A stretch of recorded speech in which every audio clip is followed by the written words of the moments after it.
Gregg Jarrett, Fox News' legal analyst. Greg, what does it tell you that the redaction was handed over to the judge and he said, looks good to me? I was somewhat surprised by that. What do you read into that? Well, I agree with you. You know, the imperious Merrick Garland takes the attitude that, Americans aren't entitled to ask questions, just trust us. Given their abysmal track record, especially in lying to courts while seeking warrants, Americans shouldn't trust the Department of Justice and the FBI. And the magistrate gave Garland until noon today, so I think one of two things will happen. Garland will either seek a stay from a higher court pending an appeal, or he will cherry pick certain parts of the affidavit that are totally adverse to Donald Trump while obscuring evidence of perhaps omissions of exculpatory evidence by the FBI or outright misrepresentations. And so I'm not optimistic we're going to get anything meaningful.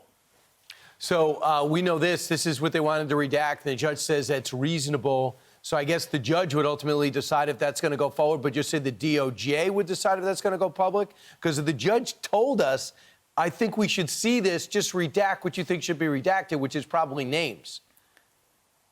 Well, yeah, I think you're going to see a lot of thick black Sharpie ink all over the pages. But, Garland has to abide by the order or seek relief from a higher court. So it doesn't surprise me that the magistrate would capitulate to what Merrick Garland submitted in terms of redactions. Right. Because, look, the magistrate has a vested interest here, too. He signed off on a warrant that was a general warrant, which is in direct violation of the Fourth Amendment to the Constitution. So there may be a bit of hide and seek, both by the court and the Department of Justice. So you have a column on FoxNews.com which tackles this student loan forgiveness. And the president said, hey, if you're eligible for a Pell Grant, you can get up to $20,000 in forgiveness, $10,000 if you make under $125,000. Nancy Pelosi told us he wasn't able to do that. He said he wasn't able to do that. Why did he do it? He did it under the HEROES Act. Does that work for you? No. Look, not only does the Higher Education Act and the Federal Claims Collection Act forbid the president unilaterally to do what he's doing, he decided to do an end run by citing the HEROES Act. Well, the DOJ didn't read that, and neither did Biden. It applies only to war, military operations, and national emergencies.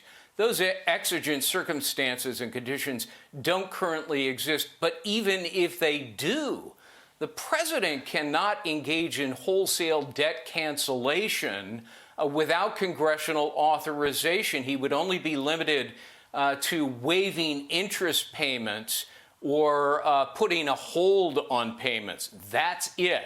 So this is going to end up just like the other president's excessive abuses of power, in which he got struck down by the courts. It was his COVID mandates and his eviction moratorium and his race-based farm program, his moratorium on deportations. All of that was struck down by the courts, principally because Biden said, I don't have the power to do this, and then he went ahead and did it.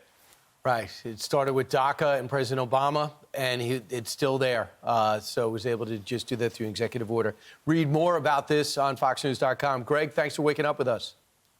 Sure. I'm Steve Doocy. I'm Brian Kilmeade. And I'm Ainsley Earhart. And click here to subscribe to the Fox News YouTube page to catch our hottest interviews and most compelling analysis.